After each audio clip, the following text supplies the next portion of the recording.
Have you ever wanted to make a veneer clock? Let me show you how I did it. For this build, I'll be using a Cricut Maker machine to cut the veneer. You can always cut veneer by hand, but this is how I do it. This project makes two contrasting clocks at once. It's perfect for woodworkers of all skill levels, and the result is a unique clock you'll be proud to display in your home. Here's what you'll need. Two 12 by 12-inch veneer sheets. I'm using maple and walnut for contrast. Two 10 by 10-inch solid wood panels. Glued up from scrap works fine.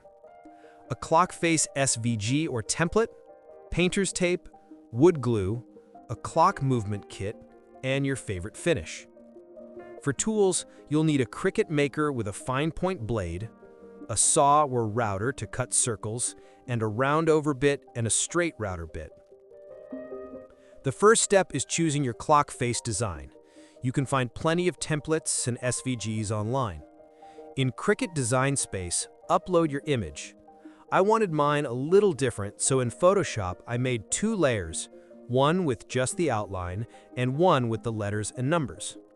Back in Design Space, I imported both layers.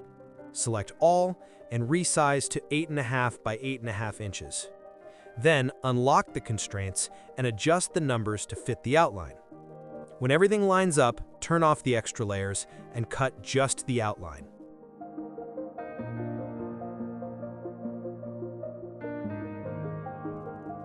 For cutting, use a fine point blade and a strong grip mat. Set the material to veneer and use the more pressure setting. Tape down the veneer so it stays flat while cutting. Before removing it from the mat, check your cuts. If it's not all the way through, press the cut button again to make another pass. Repeat the same steps for your contrasting veneer. Now it's time for the inlay. Carefully remove the cutouts, take your time so nothing breaks. Lay your main veneer face down on the mat and fill in the cutouts with the contrasting veneer pieces. For the smallest parts, I leave them open. It lets the wood underneath show through. Once all the pieces are in place, tape it securely with painter's tape and gently lift it off the mat. Repeat with the second veneer. Now we'll cut the solid wood blanks into circles. There are a few ways to do this: a bandsaw, a router jig, or even by hand. I used a quick jig on the bandsaw to cut mine.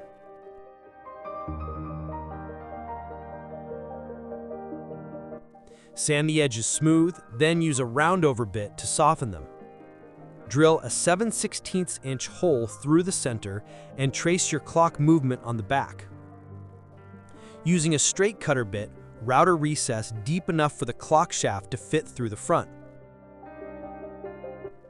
Before applying the veneer, sand the surface clean and mark the center. Roll on a light coat of glue to the back of the veneer.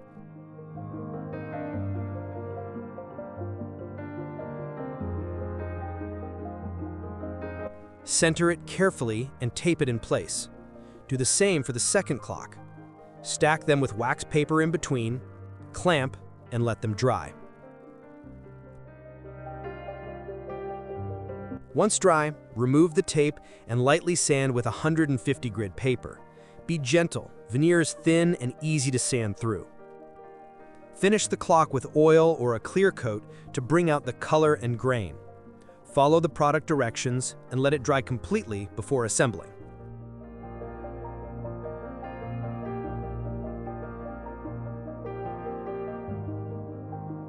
Now for the numbers.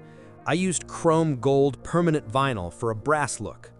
Cut them on the Cricut, weed them, and apply with transfer paper.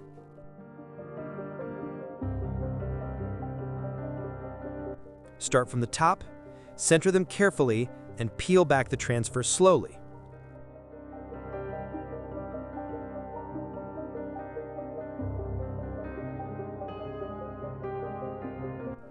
Finally, attach the clock hands and movement kit following the manufacturer's instructions, and set the time.